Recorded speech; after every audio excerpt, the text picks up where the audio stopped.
Hey, what's going on? We are here at EA's Redwood Shores headquarters. I am joined by EA senior producer Jeff Gerstmann. Jeff, how are you doing? I'm doing very well. Thanks for coming out. Yeah, thanks for having us, dude. This is awesome. So, you guys have a pretty serious lineup going on here. So, why don't you just take us back into the gym here and show us what you got going on? Okay, well, I don't know that I need you for that.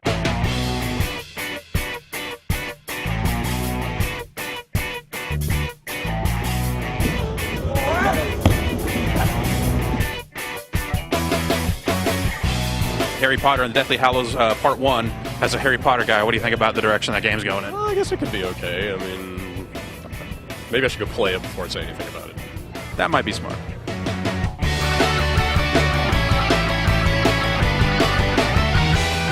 Methamphetamines.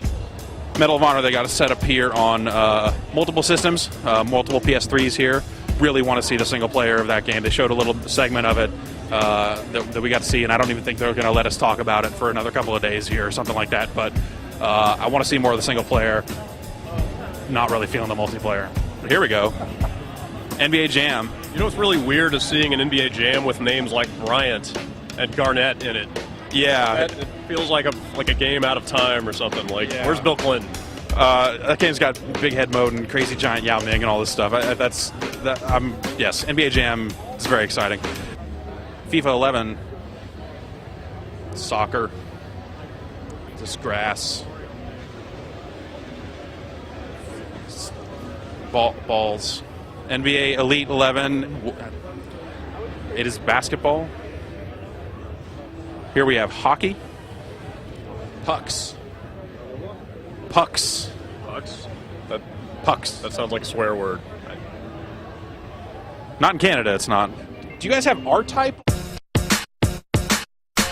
Okay, so you're working to remake the original R-Type here on iPhone?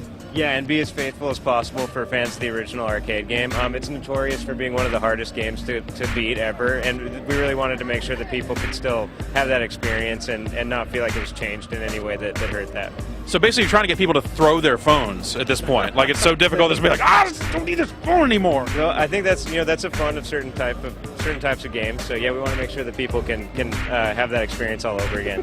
When it comes to building stuff like this, do you have to worry now that Apple has so many different devices with so many different processors out there? Like, what do you try to build for? Is it like the most recent iPod Touch and kind of leave 3Gs in the cold now that the iPhone 4 is out? Or as a general rule, we definitely shoot to give people the best experience possible, regardless of the type of the device that they're using. It's possible to put some things in the game that only get triggered on certain devices, so certain graphical enhancements. But we also do really rigorous testing to make sure that going all the way back to the old devices, that people will have a good time. Cool. Justin, thank you very much for your time. When is R-Type scheduled to hit the App Store? Ooh, that's a really good question. And I lost my marketing support. Let's say soonish. Yeah, soonish. Soonish. So be on the lookout for that. All right. Thanks a lot, dude. Yeah, thanks again. Yeah. All right. Here is a little more FIFA 11 for the Wii version, which is soccer but like this. Crysis 2. It's going to be in 3D this time. Of course, they're not actually playing it in 3D here, which is great. I am a big fan of playing that game in 2D, or at least seeing it running in 2D. Saw it in 3D a little before E3. 3D, 2D. This is just getting confusing jargon. This is Dead Space 2. And Dead Space Ignition, which is the newly coming prelude to Dead Space 2, where they're going to be creating basically it's kind of a 3-game minigame collection in a way.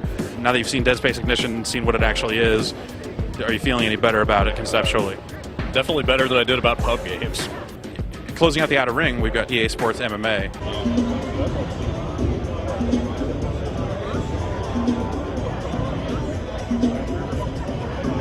Kind of skeptical. NHL Slapshot. Now look at these guys. They have attached hockey sticks to the Wii remote. Now this is the game that. What do they? Does the nunchuck go into the other end? Is that? I don't know. If you swing it like a bat to hurt people, then I think that could be kind of cool, you might right? be onto something. Is it like Blades of Steel, fighting engine, something like that? From here, this just looks like NHL '94 for the Genesis. So Well, that's totally a good thing. So, of course, Monopoly Streets, Monopoly ultimately from the streets, and they've taken Monopoly and they have spread it out into a much more vibrant game than you might expect from a board game. They're giving it kind of a deeper treatment, but at the core, it's Monopoly. Streets. That's Facebook. Yeah, I see browsers over here. It's a Facebook video game over there. It's Facebook. And now I'm joined by Jeff Green. Jeff Green, you're at EA now. You've been at EA for a while. You've transitioned across a couple of different positions. How's stuff going? It's awesome. It couldn't be better. Really. Fantastic. Okay, all right. Out of the corner of my eye, I thought I saw a guy on a unicycle. It's not there. Don't worry about it. It's dark in here. All right, I think that's going to just about wrap it up for our coverage of EA's Studio Showcase for 2010. Are you looking forward to being back in this converted basketball gym next year? It's actually kind of a pleasant event, I have to say. It's like all joking aside, it's pretty casual. It's just like here's some games, here's some space to move around them. Yeah. Walk up and talk to a dude. It's a good way to show games. Yeah, I think it is a pretty good. The distinct lack of Paul Barnett. Yeah, it's always. I've been looking. We spent a lot of time looking around for that guy. But it's really true of all things, though. Like everything in existence could use more Paul Barnett.